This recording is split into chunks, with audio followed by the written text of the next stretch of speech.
supra-rational ultimate of life, as concerns the cultural development of collective life.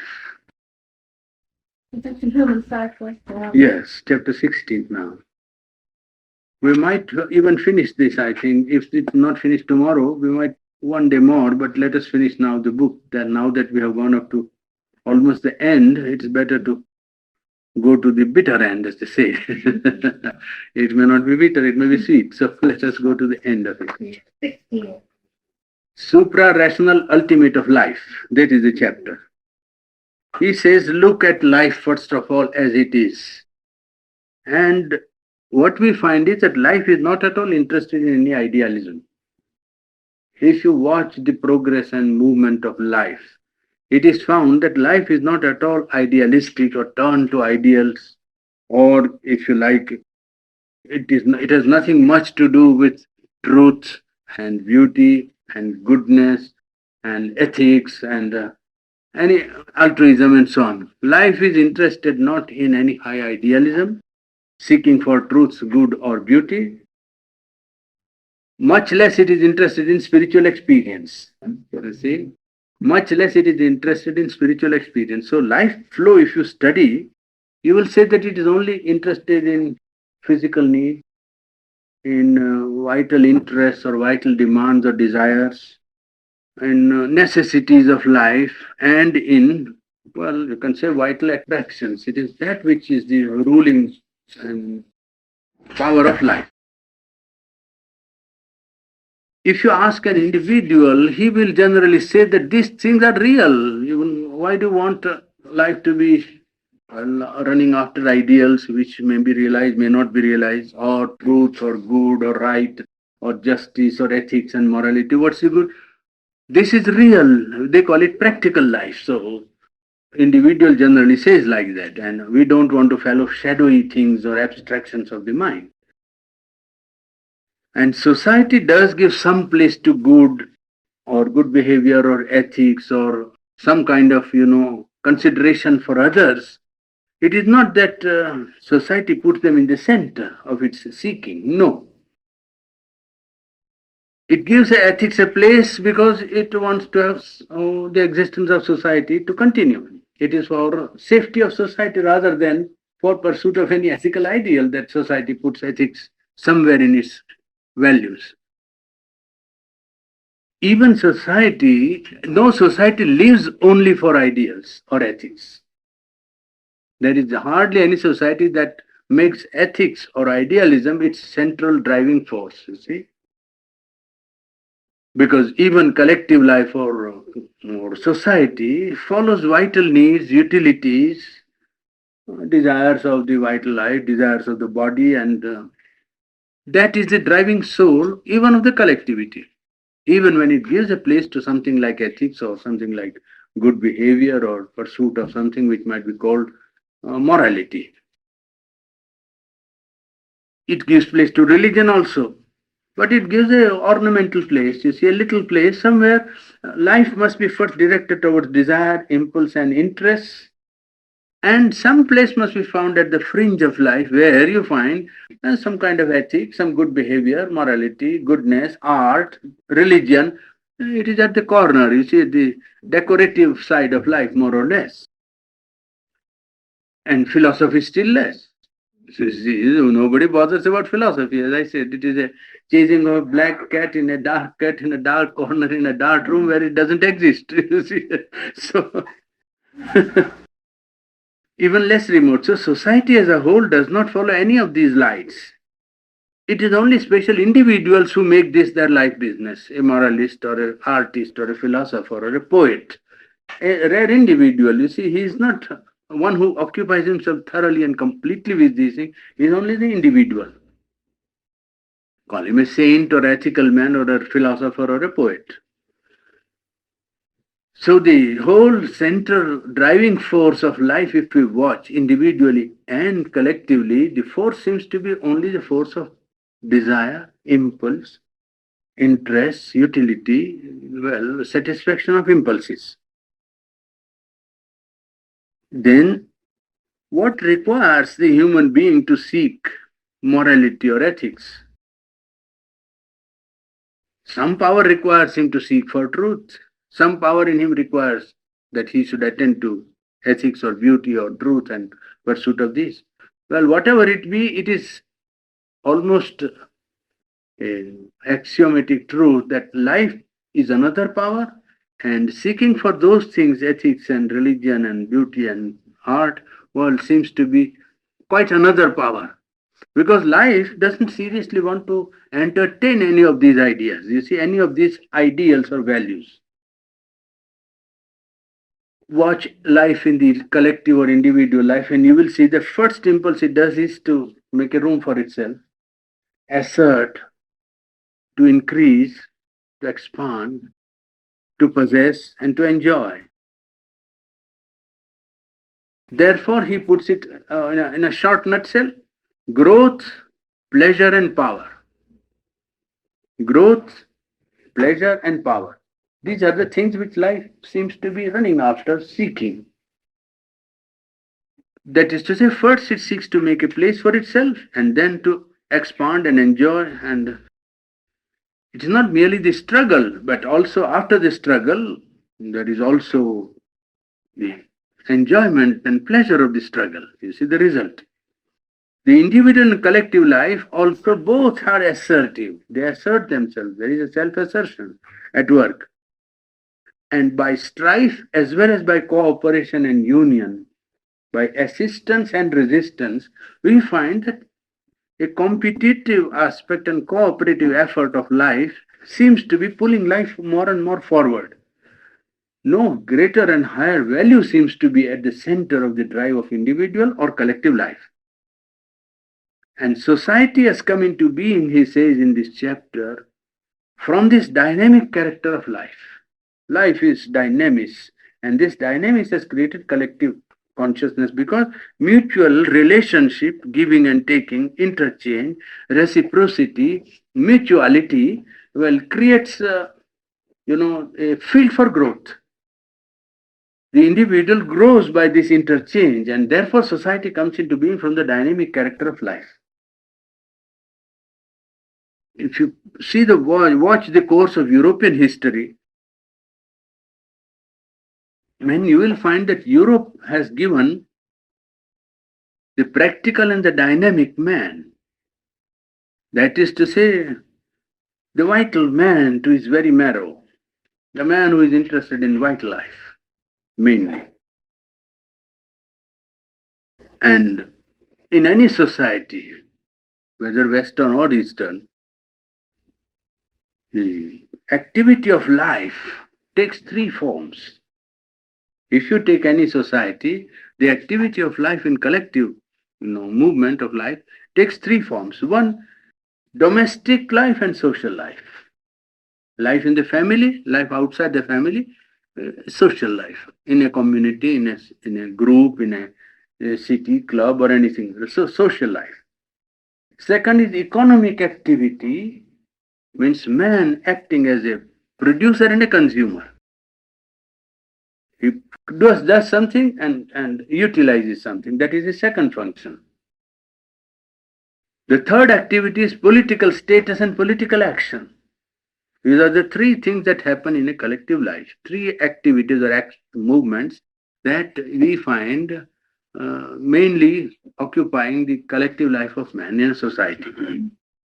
In Asia, they also were the first duty of man, this domestic and social life, economic activity as a producer and as a consumer, and the political status and political action.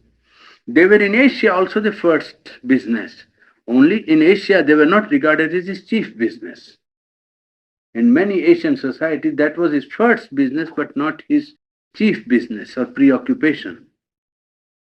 They were also busy with the rational, the ethical, the aesthetic, and religious being of man. And they put that as a little higher value than this vitalistic impulse, in which the vital being only was the only guiding force dictating values to life. Therefore, we have to put this question to ourselves and answer it, he says. This is how he puts it in this chapter. Does society exist for practical and vitalistic impulses, That is to say, does it exist for the maintenance, the comfort, happiness, economic and political efficiency of the human being?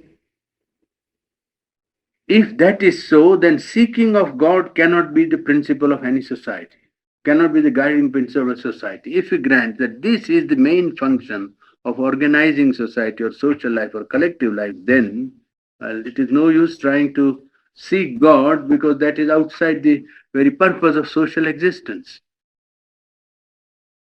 Modern society has two gods. Of course, T.S. Eliot would say mammon and something else. You see? And he says here life and practical reason, which is organized as science. Worship of life, looking upon life as something that was to be what, allowed to do what it wants to do, everything to turn round to what life wants. And secondly, reason organizes science. In the pursuit of life, it means, well, try to prolong life, make life comfortable, add to the luxury of life, create wealth for the sake of life, amusement, recreation, expenditure of energy, mental energy, dynamic movement of life force. Well, can say when it becomes high and little rises higher, and this restless, devouring energy creates something, then conquest of various kinds it will undertake. When this impulse of life rises to its height and becomes a living flame, then it rises to war, colonization, some kind of, adventure, discovery, commercial victory, travel, trying to possess the whole earth, so to say, you see. When it is freed from this pressing, cramping necessity of looking after the individual self or collective self, luxury and wealth and amusement and recreation and so on, and when it says, I want to attain something, then it wants to attain, well, these ends and works out into a sort of war, colonization, well, commercial victory, travel, adventure, and trying to possess the whole earth.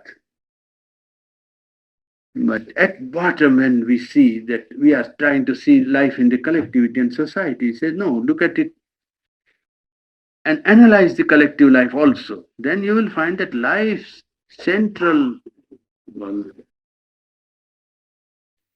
pedestal, so to say, is the individual. Life is individualistic. To the individual, society is only an extension of himself. It is not that he admits anything more than his own being. So life in its last analysis comes down to the individual, becomes individual only. It is very individualistic. There is a family, there is society, there is nation, there is wider humanity, but the individual feels that they exist for him. He looks at the usefulness of society to him. He says, it is good that I have a society, otherwise I won't have roads or something like that, you see. It's good that, yes, it's good that there is a collective life so that I can have a hospital. Yes, it is not that the collective being is more superior or that I live for it. Nothing of the kind, but for him, it's an extension of his own ego, and he finds that is quite convenient and good. It's a means for his greater satisfaction of his vital being. In fact, his vital being seeks a greater satisfaction in the field of collective life. And you can even say that society is therefore a larger ego to the individual, his own larger ego. More or less, social egoism is not more justifiable than individual ego, and it's not less liable to ignorance either. Now, what is the relation of man's higher parts of being and this vitalistic self or the instinctive being that is in man? Generally, what you find is that the higher parts of man's psychology are opposed by his vital being. They are contrary to each other. The drive of the vital higher parts in man and the demand of his vital being, well, they always generally have a clash. So that they oppose, and these parts have to be disciplined. The parts that oppose, what he calls the infra-rational part of the human being, those parts that belong to his animal origin, mineral origin, vegetable origin. I mean, he has evolved from those parts and has come now become man. So he has dragged plenty of infra-rational within himself. And this infra-rational colors his vital being. And this vital being and the infra-rational together always oppose any higher, well, part of his own psychology, idealism, ethics, religion, philosophy, or anything. And he says these have to be disciplined. And now, in disciplining also, there is some trouble. If you discipline too much by a sort of mortification or a pressure on those parts, so that, well, they don't get any normal movement of satisfaction, well, you find that there is a complete strike, so to say. The vital goes on strike and says, all right, then there is zest of life, no life. Man is very well controlled because there is nothing to control afterwards. See, if you take a horse, and because he's very full of life and therefore it is very difficult to break him, so to say, to bridle, well, if you put too tight, well, the horse becomes weak. Then there is nothing to control afterwards. It is really the power that is to be canalized, isn't it? I mean, the energy has to be allowed to seek a higher movement. Instead of going down or going horizontal, the vital force must be made to be persuaded to pursue an upward course. Well, if you try to control with a pressure which would amount to sort of mortification, to crushing down of the vital impulses itself, so it's a vital faculty, well, the result would be well, ebbing of the vital force. The vital force would ebb away, so to say. Vital being would go on strike and leave one alone, and they live with a sense of, control, which is the frustration and not real control. There is nothing to control afterwards. It feels discouraged, and it becomes a discouragement of life energy itself. And as example, he gives Buddhism and Mayavad, the illusion theory, that actually discouraged life to such an extent that life in the community ebbed afterwards. After Buddhism, the fall of Indian, collective life began. It's not Buddhism is not responsible, but I mean the ebbing of life is responsible. You see, ebbing of life was due to application of remedies which were not those that could really control and turn it upwards. They control it and brought about a discouragement, or yes, a sort of a strike or a retreat, so to say, ebbing of the vital force. Static condition, stagnation, and degeneration takes place generally when such a thing is tried.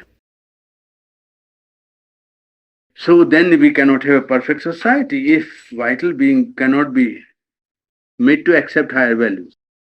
If you control it too much, it goes back and there is a sort of a degeneration of the vital force, and well, then you cannot have a perfect society given these conditions. Then he said, let us see whether life in its ultimate constitution is anti-divine. It doesn't necessarily follow ethics. Life does not necessarily put in its center individual or collective life, do not put in their center religion or, right or truth or justice or any high value. They put only vital satisfaction of the vital being, interest, utility, and enjoyment as the central drive. Then could we conclude that life is anti-divine? He's putting this question here in this part, and he says that is it anti-divine? It is not anti-divine necessarily, because in the beginning, if you watch the course of life, then life is, first it is infra-rational, coming from the animal origin and the vegetable kingdoms. Then in the middle it is rational. And now it is seeking perhaps supra-rational, but that we are coming to yet, you see. Supra-rational, that's how. Not to see, there is no anti-divinity here involved at all, you see. There is no, it is a movement from infra-rational to rational, from rational to, well, not morality or ethics or religion, which are here, you see, or religion and so on. Because they are only preparatory stage is preparing it for something supra-rational, ultimately, you see. So he points out here that reason has tried its a first infrarational movement, and when life begins, everything about life is infrarational. Even the religious belief of the people, primitive people, is infrarational religion, you will see. And their morality is also infrarational. That it's the African tribes or the Red Indians have and had their codes of life. Religious life was not rational, infra-rational, but they had a religious life. They had a moral life, but it was infra-rational ethics and so on. Life by itself has its own power, its beauty, and its own nobility. It has got capacity to sacrifice, capacity to surrender, capacity to worship. It has a tremendous force. You cannot say that life is anti-divine in its constitution. It does not make for these great values of life straight away. That is true. Now, reason has tried to organize life. The rational stage of development of psychological development of man has tried to organize and control life. And it has tried to organize life around utility. But life has not never obeyed this, the dictates of reason. Because he says in this chapter and this particular part that life is imprisoned supra-rational. It's a most very remarkable sentence, but very pregnant, you see. Life is not something rational, but it is imprisoned supra-rational. It is supra-rational which is imprisoned in the form of life, individual life and collective life. And therefore, reason is not able to succeed in controlling and governing it and molding it, you see. Because life itself is imprisoned supra-rational, and the reason trying to govern this imprisoned supra-rational, well, has no chance to succeed. And then he gives 4 or 5 instances which we can try to study. Take man's seeking of love, for instance, economic life, or take his politics, take his nature of the individual,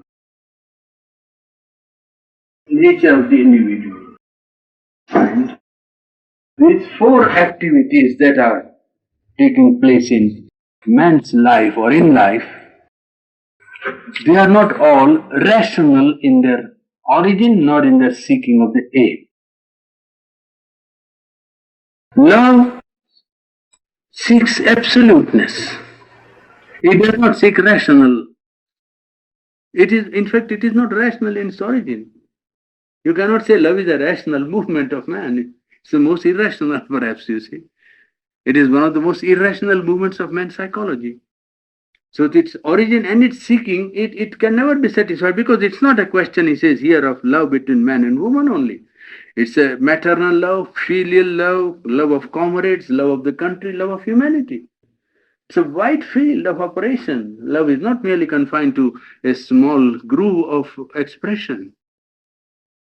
Love has a wide enough field, and this is confined or imprisoned supra-rational. Love is not rational in its origin, not in its functioning and aim. You understand? It's seeking the absolute of its own self. Even economic life, as I said yesterday in the evening at Flagstaff, that it is not merely trying to satisfy the greed for money. No, it is really man's increase in the capacity to remove poverty and squalor and ignorance and difficulties of man's collective and individual life. That is the aim of his economic life. Economic life is not meant only to satisfy individual ego or individual interest or individual selfish movement, either of even of a collectivity. It is ultimately meant to drive away poverty and squalor and ignorance from mankind. It is not a rational aim. It is a supra-rational movement, economic life in its ultimate goal. So also politics can be a field of an absolute idealism, an absolute dedication to the ideal of unity of mankind. Politics could lead man to formulate an ideal which, at, to the people concerned, might look not rational at all. You see, and yet it is that to which it might be moving. And if you take egoistic nature of man, then in man's nature there are ego asserting impulses, ego affirming movements, ego enlarging movements, but so also are given to man ego exceeding movements. Man is not only made up of ego asserting and ego enlarging movements, in man also, we find ego exceeding and ego destroying movements at the same time, so that it is not merely seeking for something rational. Love, sympathy, self denial, self effacement, self sacrifice, these have nothing rational about them. They are not rational. They are not reason that dictates it, something more than reason that dictates these movements in man. Then there is a sentence which is very fine. There is the pressure on human life of an infinite. Human life seems to be working under pressure of an infinite, which will not allow it to rest too long in any formation. Let reason formulate anything. It will be only as a passage. It will not allow it to rest in any formation for a long time. Experience tells us that there is a reality. There is a cosmic self. There is a cosmic spirit. And not only that, it is possible to discover it, to possible to experience it. An individual can discover this even in his life. And when this cosmic being is experienced, the individual finds that at the summit of this cosmic existence or cosmic being, there is an eternal presence. There is what he has been calling the divine, the transcendent being of the supreme that is at the top of the cosmic summit. So that when man expands from the ego into the cosmic consciousness, he finds that at the top of cosmic consciousness, there is an infinite and an eternal consciousness. See, this is an ideal which people will say it is good to feel and to know and to think about. But what do we actually see? It says, yes, actually we see only a void. We see only inconscience. An infinite inconscience, if you like to call it, because it is vast matter spread out from here to, we don't know how far. So that it seems to be inconscience. Actually, our evidence of sense and mind tells us that it is not infinite of eternal being or vastness of the cosmic being. No. What we see is an actual inconscient, which is, you can say, infinite inconscience. And it is this inconscience which is the parent of everything we see. From that, everything seems to emanate, to start. When it moves, it becomes inconscient energy. The inconscient, when it moves, we feel it as inconscient energy. And out of this inconscient energy, existence is born. Amoeba, vegetable kingdom, insect, animal, yes, life. Existence is born. And it seems as if what we see is infinitesimal fragmentation of the inconscient. Even inconscient is not taken as a whole mass. No. Inconscient seems to be fragmented into atoms of life or atoms of being, atoms of existence.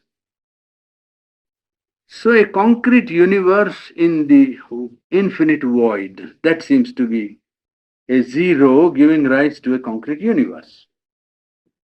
This unconscious energy, which seems to be the starting point, when we watch its operation with our mind and with the senses that are given to us and see its operation and artificially even induce experiments, well, we find that this energy is doing the work of supreme intelligence. It is not inconscient in its operation. In its actual working out, it is the work of vast intelligence. It almost seems like a miracle when we watch its operation in matter. It looks like a miracle. How out of two elements something else with quite different properties and qualities comes into being. Oxygen and hydrogen by themselves have quite different properties. When they combine and create water, it has quite different properties from hydrogen and oxygen, isn't it? So that it looks like a miracle. The working of an inconscient energy gives rise to processes which are results of a working of a vast and supreme intelligence and look like something which is miracle. Because this existence out of the void, consciousness out of the inconscient, and then a gradual ascending movement of this consciousness, not merely, you see, consciousness out of the inconscient, but consciousness gradually rising in the scale, so to say, rising in a sort of a ladder of ascent to higher and higher degree of its, self manifestation or self expression. And it is urged more and more towards pleasure and towards happiness and towards delight out of non existence or inconscience, which is not at all conscious, which is insensitive to pleasure and pain. If you say that energy with which this start was made, there was no drive of joy there. There was no seeking of pleasure there. But it has given rise to an existence and a movement of rising degree of consciousness which opens out petal by petal more and more of its, you know, powers of light, so to say. And it is pushing towards more pleasure, it says more happiness and more delight. Whereas the origin energy had nothing of the element of anything. It was unconsciousness or inconscient, isn't it? There was nothing at the beginning. Now, it therefore comes out to our mind, it therefore becomes rational to conclude that this inconscient is really not inconscient. Because if it was really inconscient, it couldn't have given rise to consciousness, that is first. But supposing we say that it was not known, but why does it want it to pursue more pleasure, joy, and delight? This inconscient is only a mask. It's only something that is put like a veil. And what the Gita calls the conscient in the inconscient, or the Veda calls it all, in the beginning there was an ocean of inconscience, and out of it, that one arose. That one is a supreme being that arose. And it came to birth by its own greatness. This is in the Veda, I think it is the 124th Sukta of the 10th Mandala. You see, it is quoted in Life Divine.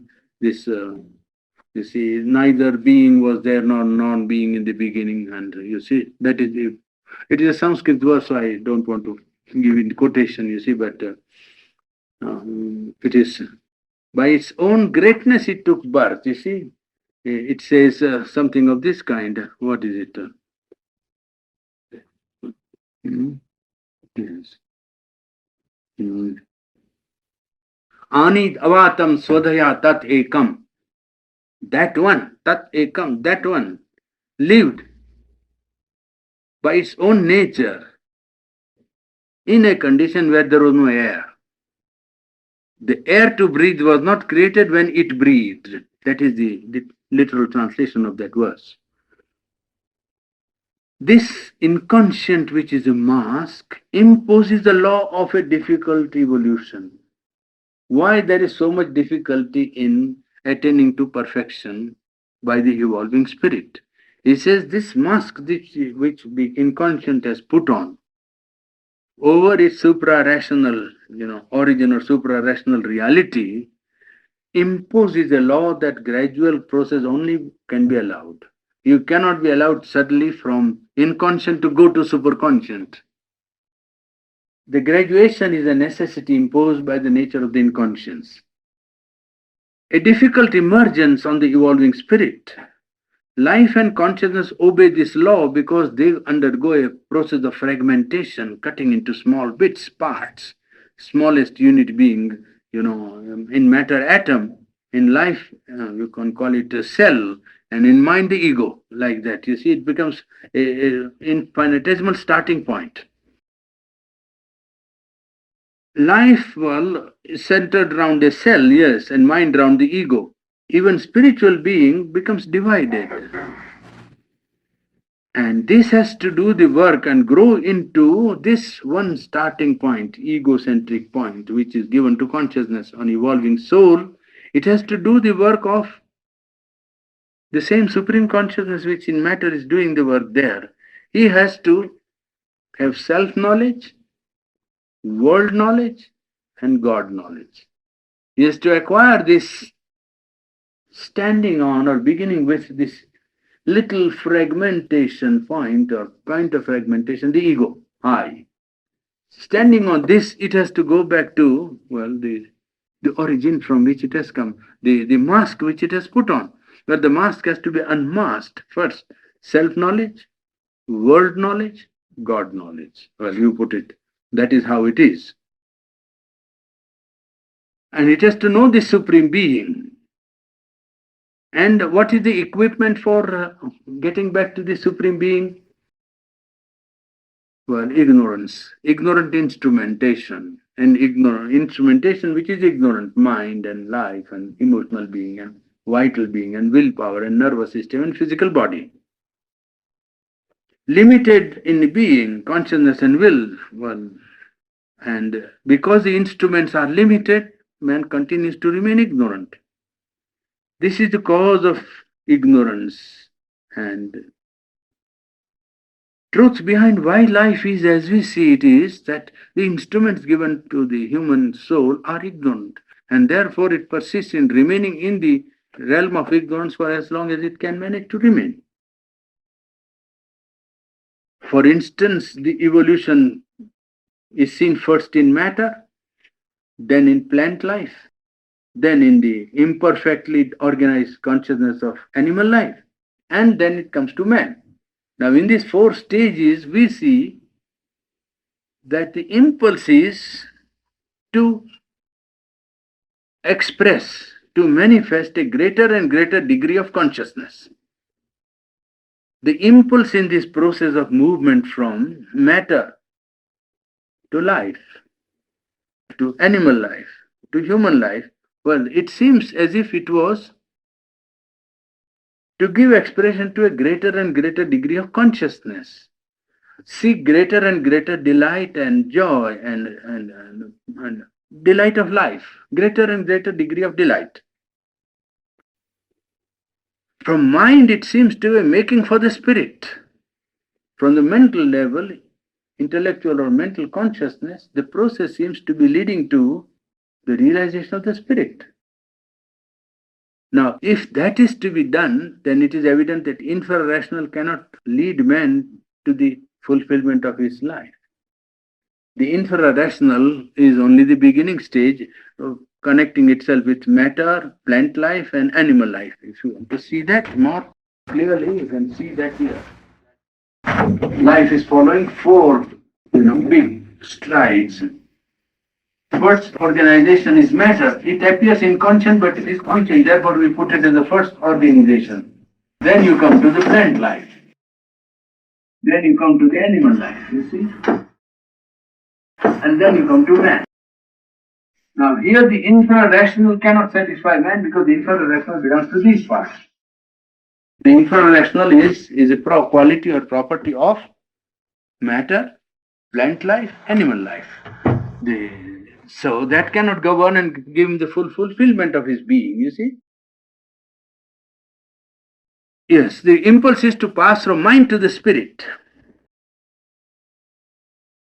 Infrarational cannot lead to the ultimate, which is beyond reason. Nor can reason, because reason itself is half light. Reason itself creates an order, but it's a provisional order. If he remains confined to reason, you see, individual human being or collective life, then it is a law or order that is imposed as a provisional because it doesn't last. Reason is a half light and not an instrument of complete knowledge. The ultimates of life are therefore spiritual. An inner unity An inner identity alone can guide the spirit manifested in life to self knowledge. If self knowledge is to be acquired, it can only be by an inner unity with the inner self, identity with the self, then only one can grow into self knowledge, not by the ignorant instrumentality of mind or emotional or vital being. Life can find only in the light of the spirit the guidance that it seeks.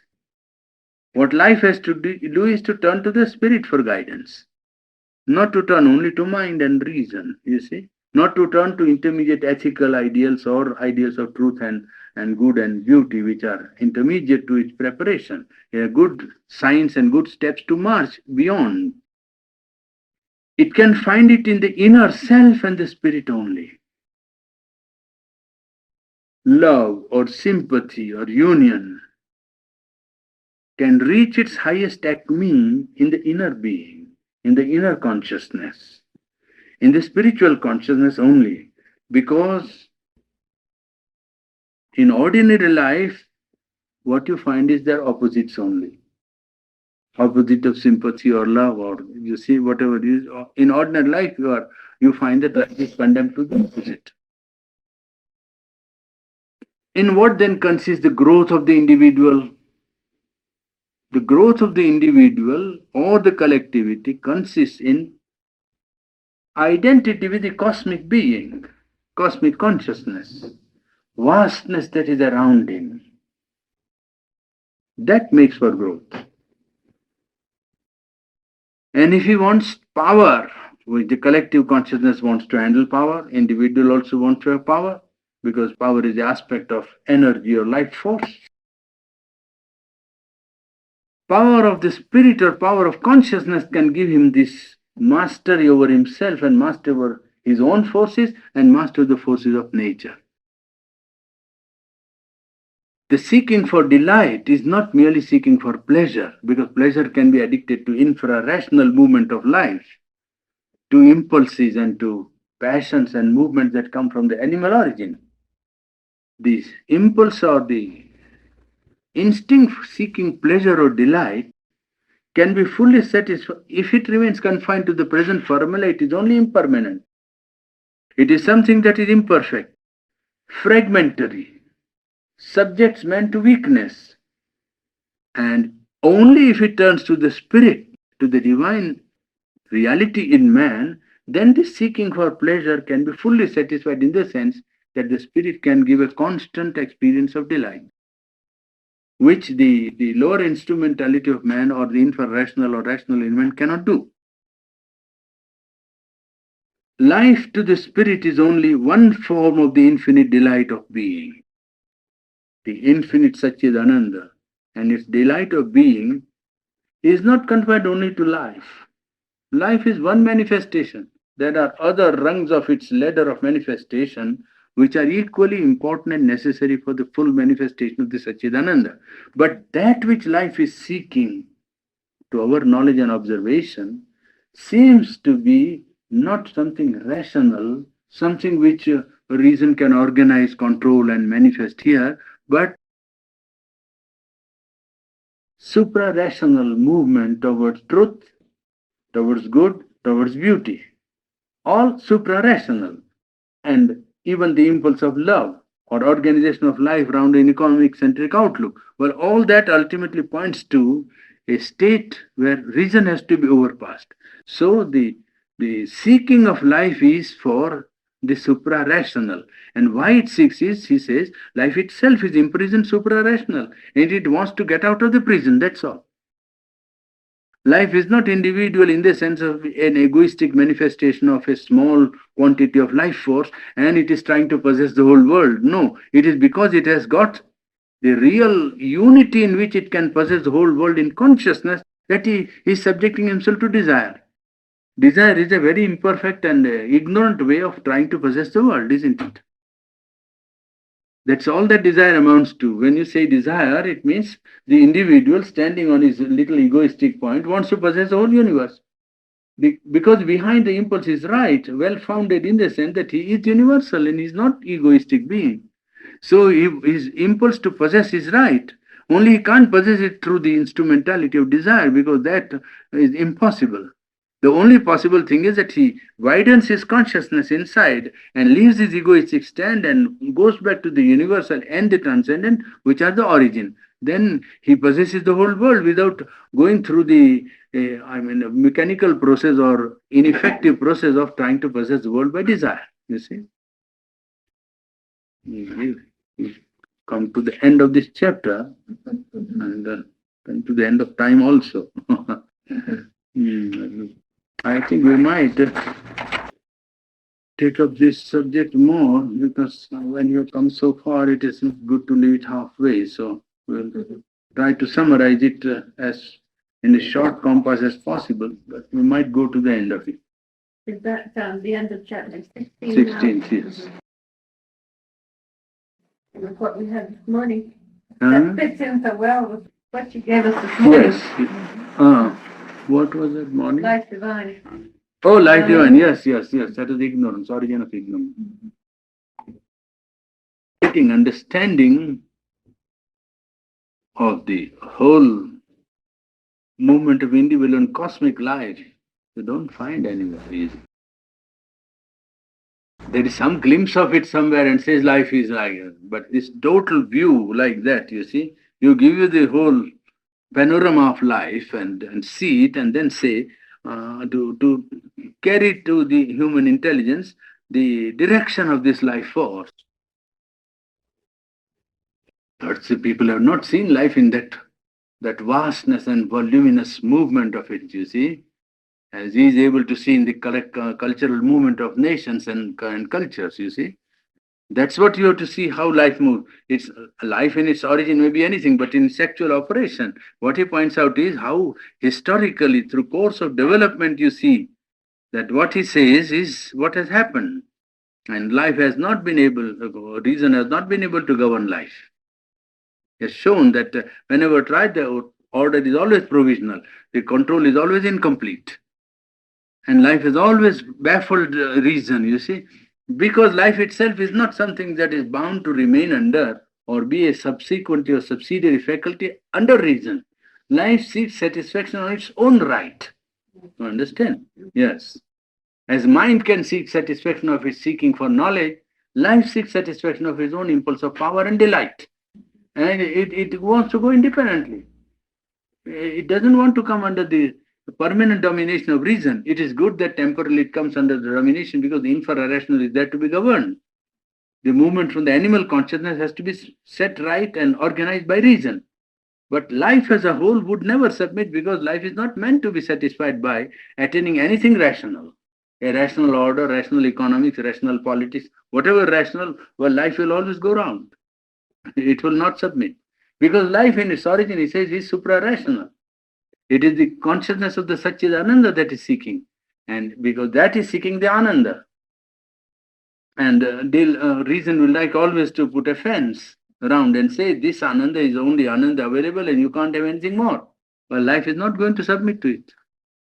So that the whole panorama of life is, mapped out, and then you see how what he says is something which can give an inspiration for new creation. This whole effort is to lead man to find out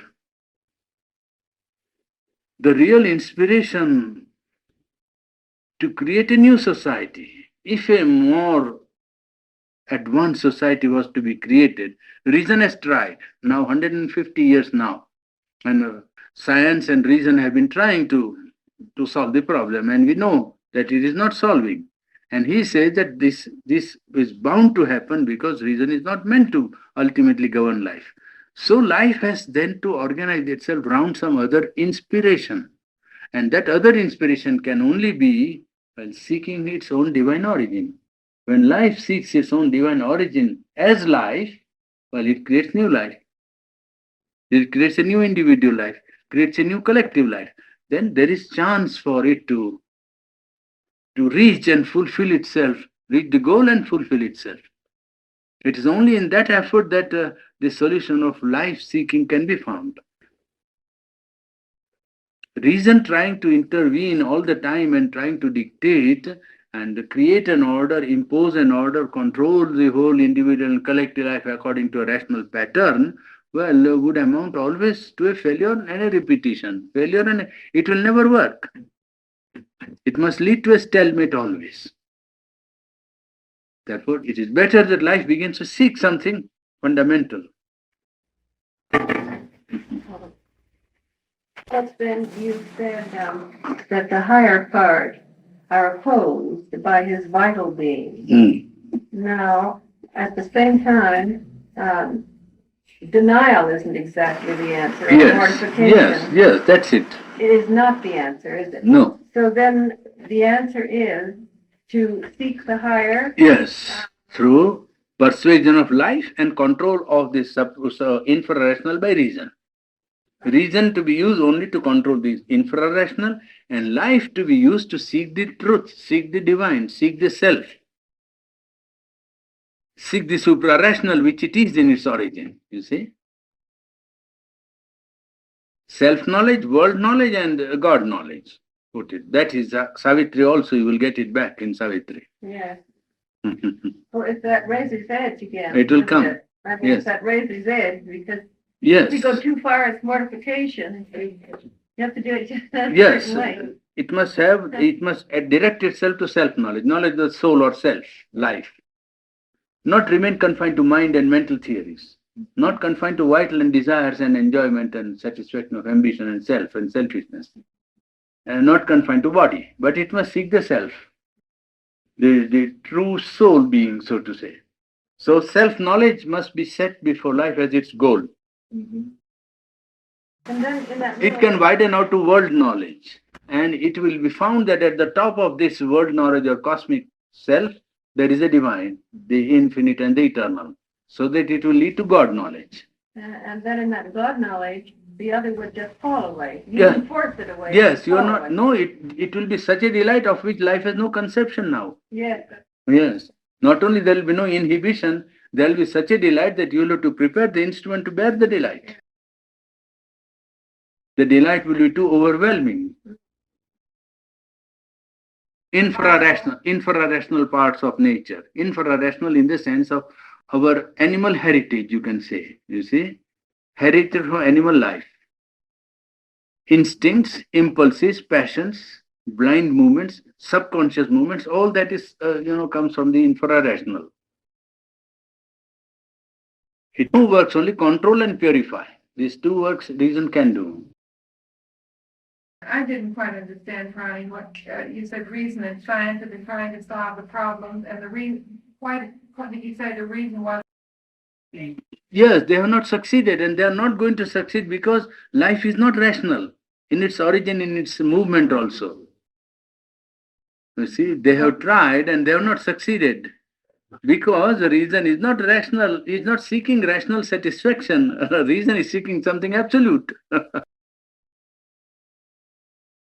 Seeking something more than reason, you see. If it admits the reign of reason for some time, it is only temporary, a provisional order. Life will not permanently remain under the domination of reason. It never does.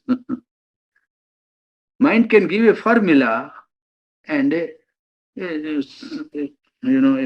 frame, and life always manages to get out of the frame or break the frame or go out of the flame and flow out. That's all.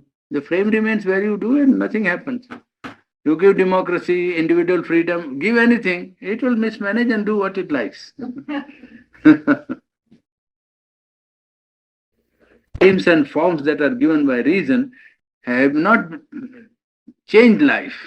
Life has managed to remain and go out and go behind whatever mind has given and reduce them to her own formula and her own movements and functionings.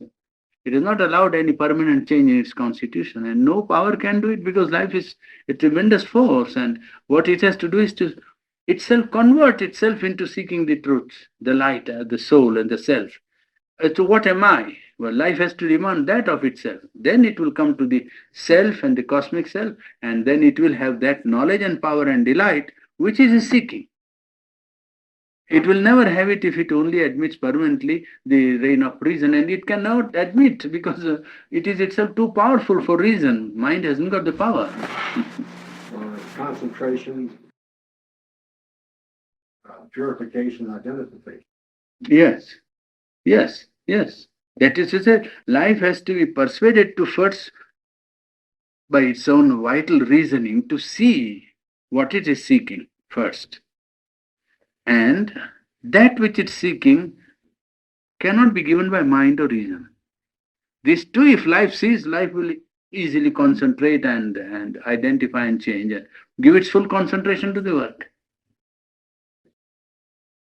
And that is one great service which, in incarnation or a personality that brings knowledge can give it to life. It throw a light on life which makes the life see what it is seeking, and how it can have what it is seeking. If you seek delight, it says you can't have it because you seek infinite delight. Well, you can't have it under the organization or frame of reason. You will never have it.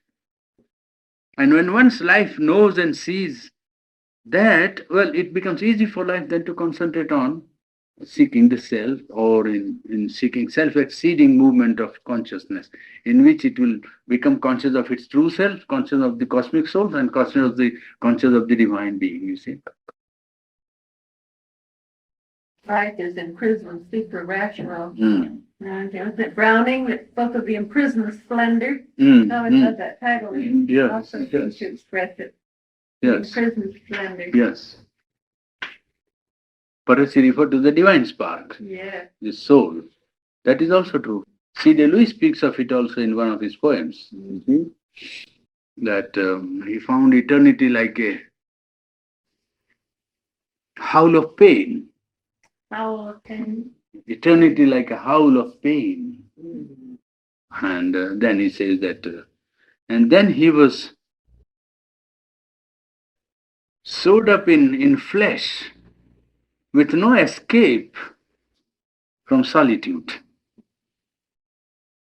Yes, you see? Yes. That he was a soul, but then afterwards he felt that it was he was sewed up in his flesh and the body with no escape and permanent solitude, so to say. That was there, and then it is always separate from everything else. Afterwards he couldn't go back to the ignorant, egoistic life. It's a poetic expression, but for the time he must have that experience. I mean, the intuition of it. Yes, sounds like. It is not that he lives in it. No, don't think he's a yogi. But non-yogis can get correct intuition many times. It's not a privilege of the yogi. Yogi's good point lies if he does true yoga is to live in it permanently. That's what. So he writes like that. You see that he found that as if he had plucked eternity's single leaf. It's about love. You see that he says he had found that he had plucked eternity's single leaf.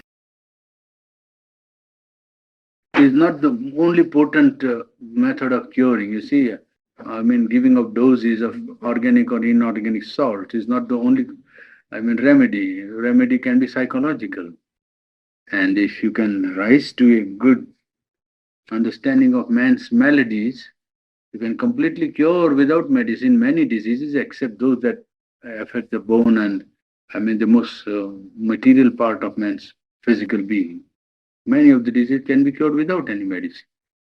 By simple change of food, change of habit, by rest, by work, by change of work and so on. People don't think of these remedies at all. It is now they have begun to think that yes, psychology also can play a part. And then gradually they are going to discover that psychology can play a very great part. Very, very great, much more than people have known. I think this attention is drawn because success of the methods of men like Dr. QA, Emil QA, you know that. You know his method of suggestion and auto-suggestion? Yeah. Yes, day by day in every way I am getting better and better and so on. That's how it works, you see. So because of that, those methods also coming. Hypnosis is a method of of operation now in London. Actually, it's done in government hospitals. That man is subjected to hypnotism, and operation is performed, and he feels no pain. My friend, one of the doctors in ashram, went there to learn some part of it, you see, and he saw that it is allowed in government hospitals. Hypnotism to the patient so that he may not suffer pain, and he is operated under hypnotism, he doesn't feel pain. So these things are slowly coming, and that's a sign that man is not only made of body, you see, and nerves are. Huh? Being practiced here too, even in the dentist office, Hmm. many lines of surgery. Isn't hypnotism a little dangerous, though, for people to be subjected to hypnotism? Isn't that apt to affect No, their it is will? not a permanent thing, it is only temporary. You go to him for like a dose, you see, like a dose. It is more or less like a dose under physical, acute condition of nerves or pain, that's all. Afterwards, you don't look to him for any guidance. No, but Uh, I've heard, I've heard that it has a tendency to weaken the will of the individual, having another will imposed on me. Yes, if you are not strong enough to impose your will on the nerves, you can allow somebody's will on your nerves only. It won't extend to anything more if you know that this is meant for a purpose. It's like a cure that you seek. Yes, yes. Generally, these hypnotists have not that power, I think. That's it. Don't suppose. Huh? Oh, Yes, hypnotized. if you have some part in him which is not good, it might be partly harmful. But if it is used only to create a sense, a condition of certain sensation in the nerves, it won't do much harm because it doesn't extend to psychology. You see, it is only nerves that are deadened, so to say, to sensation by giving a suggestion to the physical mind, more or less. That's what anesthesia also does. It is anesthesia, ether or anything given. It deadens the nerves only, is it not? It doesn't deaden your soul or vital being. No, if it did, the man would not live at all. I think that's the way the medical profession are using it, those that are using it in this country and is as an anesthesia. Yes, it's an anesthesia. Yes, that's it. It's limited in field of operation, not allowed to control the whole field of man and his life. He will show how the whole age is turning round. Reason itself is finding its end now. It has already found in many directions its own end. It says it is not able to go forward.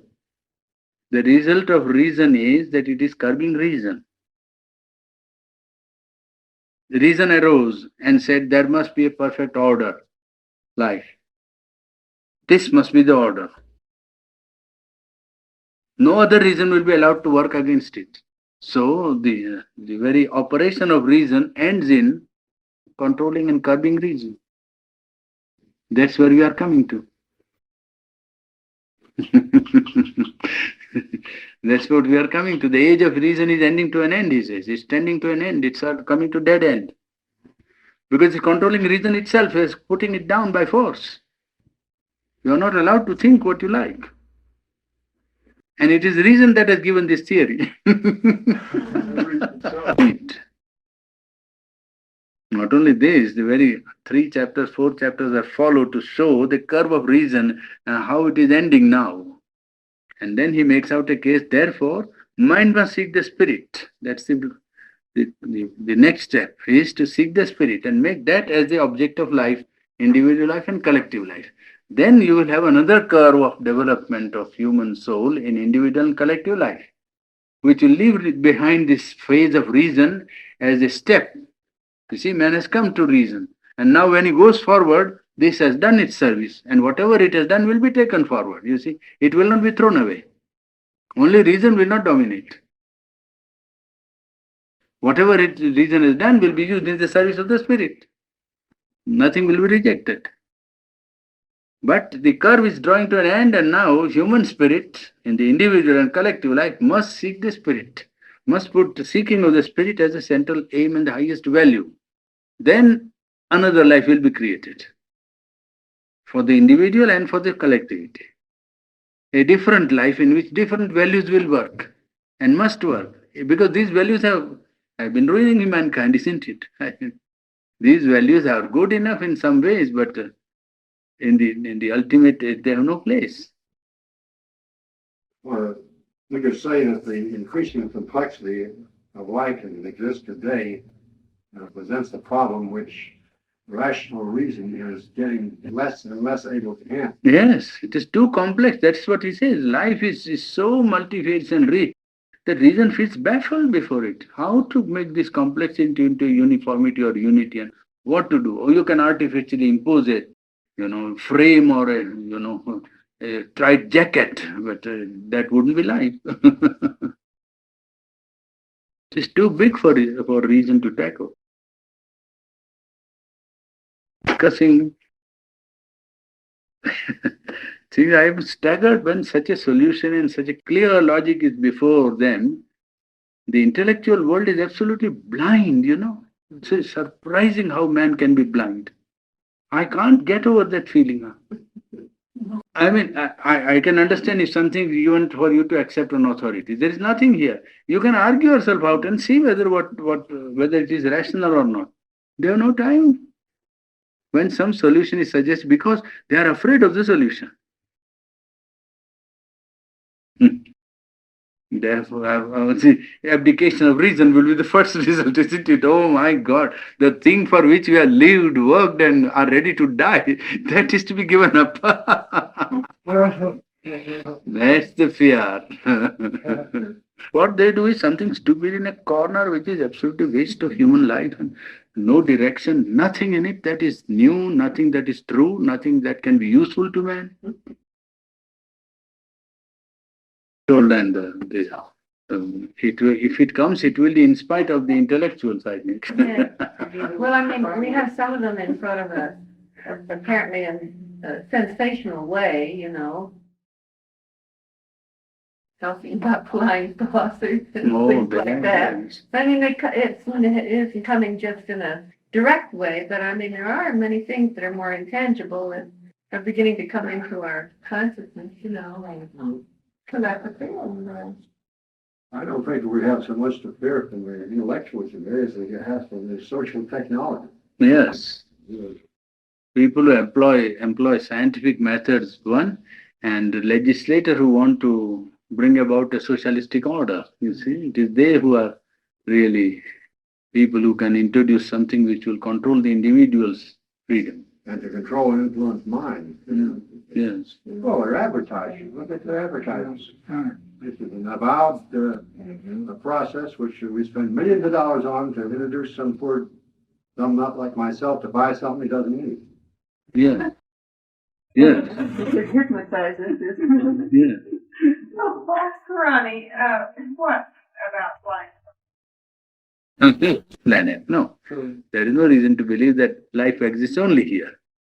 Whether the organization of life there is of the same kind or on a different level, that is, we don't know. Yes, you see. But we must leave our mind open. Yes, that is true. Can be Yes. life. Oh, yeah. No, there is a sufficient reason to believe that there must be life. But what kind of life, what kind of being?